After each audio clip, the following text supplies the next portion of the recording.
ٹھیک ہے، آپ فرمائیے۔ السلام علیکم حضور، میرا نام ناصر احمد ہے، میرا ابو کا نام عبدالرحیم انیس ہے۔ کیا ہے عبدالرحیم؟ عبدالرحیم انیس۔ ٹھیک۔ میں دوسری کلاس میں پڑھتا ہوں۔ میرا یہ سوال تھا کہ پڑھائی میں دل لگانے کے لیے، پیچھے ہٹو تو آواز پھٹ رہی ہے، ذرا سے پیچھے ہٹ جاؤ۔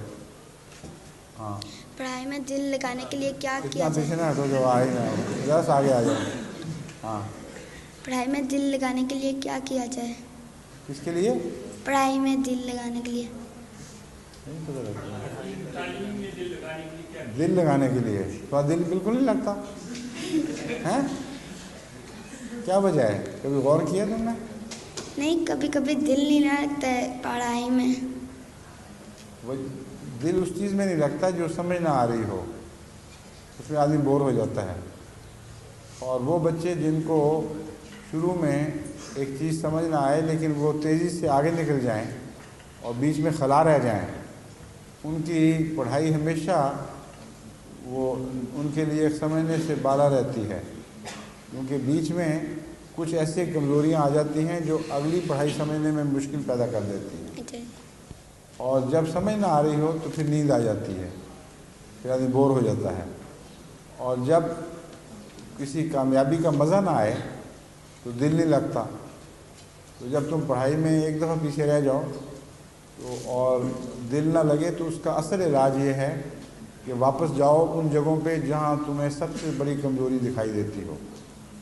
جو باتیں پوری طرح سمجھ نہیں آئیں ان کو واپس جا کے کور کرو پوری طرح اور پھر آگے بڑھو۔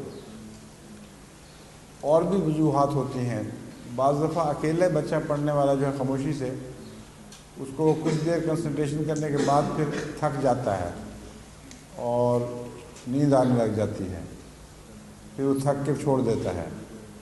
ایسے بچوں کو چاہیے کہ اپنا کوئی ساتھی ایسا ڈھونڈیں جن کو وہ پڑھائیں، پڑھیں نہیں، کیونکہ اگر پڑھو گے تو پھر تمہارا وہی حال ہو جائے گا۔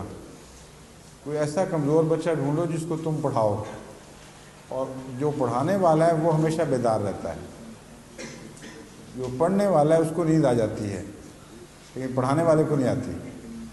اس کو ایک چیلنج ہے اس کے سامنے، اس کو کوشش کر کے سکھانا ہے کسی کو، اس کو کوشش کرنی ہے کہ جس کو میں سکھا رہا ہوں اس کی سمجھ میں کچھ آ رہا ہو، تو وہ اس کی تیاری عام تیاری سے بہت بہتر ہوتی ہے۔ اس لیے بہترین مشورہ میرا طلباء کو ہمیشہ یہی رہا ہے، اور وہ انہوں نے جس نے استعمال کیا ہے، بعضوں نے فیڈ بیک کیا ہے، یہ بہت کامیاب رہا ہے کہ جو نکمے طلباء تھے ان کو میں نے کہا دوسروں کو پڑھاؤ، اور ایک چیز کے متعلق کہو کہ میں فلاں سبق تیار کر کے آؤں گا، تم مجھ سے پڑھ لو آ کے۔ پڑھانے کی نیت سے جب تیاری کرو گے تو تمہارے ذہن پہ بڑا پریشر ہوگا، اس لیے تم خوب یاد کرو گے اچھی طرح، اور جب اس کو پڑھاؤ گے تو جو چیزیں بھول گئی تھیں وہ یاد آ جائے گی کہ کہاں کہاں میں بھولا ہوا ہوں، وہاں کتاب دیکھنی پڑے گی۔ ایک دفعہ کتاب دیکھ لو گے تو وہ ذہن پہ نقش ہو جائے گی بات۔ امتحان میں جانے کے لیے تم بہتر تیار ہو جاؤ گے۔ ایک دفعہ اگر تمہیں امتحان میں اچھی کامیابی مل گئی پھر تمہیں ایسا چسکا پڑے گا کہ بور ہونے کی بجائے تمہارا دل پڑھائی میں لگا رہے گا، سمجھے ہو؟ جی۔ اور آخری ایڈوائس یہ ہے کہ اپنے لیے دعا کیا کرو، دعا سے بہت برکت ملتی ہے اور اللہ تعالیٰ قبول فرماتا ہے، تاکہ بچوں کو شروع سے ہی خدا پہ اعتماد بڑھے اور تعلق پیدا ہو۔ تو دعا کر کے پڑھا کرو، اور جو میں نے طریقے استعمال کرنے کے لیے کہیں ان کو استعمال کر کے پھر چند مہینے کے بعد مجھے خط لکھنا اور بتانا کہ میں کون ہوں اور اب میرا کیا حال ہے۔